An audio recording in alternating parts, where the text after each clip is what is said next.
सुबह 6 बजे से बनबसा के तमाम गांवों में जलभराव की स्थिति जहां जहां उत्पन्न हुई थी। हालांकि पूरे बनबसा क्षेत्र की स्थिति गंभीर थी, जलभराव की स्थिति थी। मैं लगातार 6 बजे से ग्रामीणों से मुलाकात कर रहा था, उनकी समस्याएं सुन रहा था। मैं इससे पूर्व में भी लगातार कई महीनों से इनसे कह रहा था हुड्डी में अवैध खनन हो रहा है। उस अवैध खनन की वजह से बनबसा में जलभराव की स्थिति पैदा होती है। कई गाँवों में भारी नुकसान होता है, किसानों के नुकसान होते, खेती बाड़ी का नुकसान होता है, मवेशियों का नुकसान होता है, व्यक्तिगत नुकसान भी होता है। लेकिन शासन और प्रशासन ने बार बार उसे अनदेखा किया। हुड्डी नदी में अवैध खनन लगातार शासन प्रशासन की देखरेख में हुआ।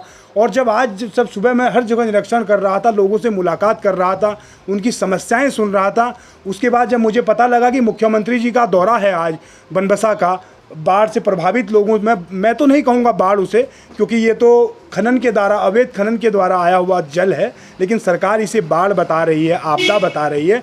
मैं वहाँ मुख्यमंत्री का दौरे को देखते हुए इस विषय में इसे गैर राजनीतिक रखते हुए, इसमें कोई राजनीति करने का विषय नहीं था। मैं जैसे ही मुख्यमंत्री का पहुंचने का समय हुआ, मैं टनकपुर खेत खेड़ा की तरफ निकला, क्योंकि मुझे वहां से भी लगातार फ़ोन आ रहे थे कि जलभराव की स्थिति हो रही है, भूमि कटाव हो रहा है, लोग परेशान थे, शासन प्रशासन देखने को तैयार नहीं है।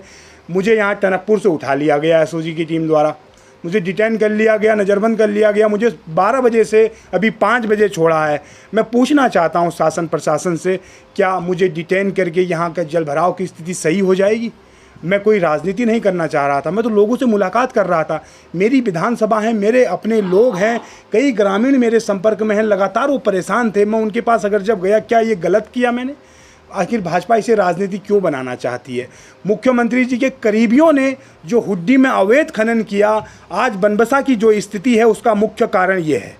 क्या शासन प्रशासन इसकी जवाबदेही देगा कि आखिर उसकी भरपाई कौन करेगा, या उसकी भरपाई ये सरकारी पैसे से करेंगे? वहाँ से माल कमाया भाजपाइयों ने और उसकी भरपाई जनता के टैक्स के पैसों से करी जाएगी। जिसका जितना नुकसान हुआ, क्या उसे उतना मुआवजा दिया जाएगा, या उसमें भी कमीशन खा लेगी ये सरकार? और मैं पुलिस के कुछ नुमाइंदों से कहना चाहता हूं, अगर आप कानून की किताब के मुताबिक नहीं चल सकते तो आप अपनी वर्दी उतार कर भाजपा के कपड़े पहन लो और राजनीति करना शुरू कर दो। लेकिन कानून के कपड़ों में कानून के नुमाइंदे बनकर इस तरीके का कार्य न करें। किसी भी जनप्रतिनिधि को, जो भी कांग्रेस का व्यक्ति क्षेत्र में जाना चाहता है, पुलिस उसे रोकती क्यों है? क्या पुलिस के पास कोई जवाब है इस बात का? एसओजी के पास कोई जवाब है इस बात का?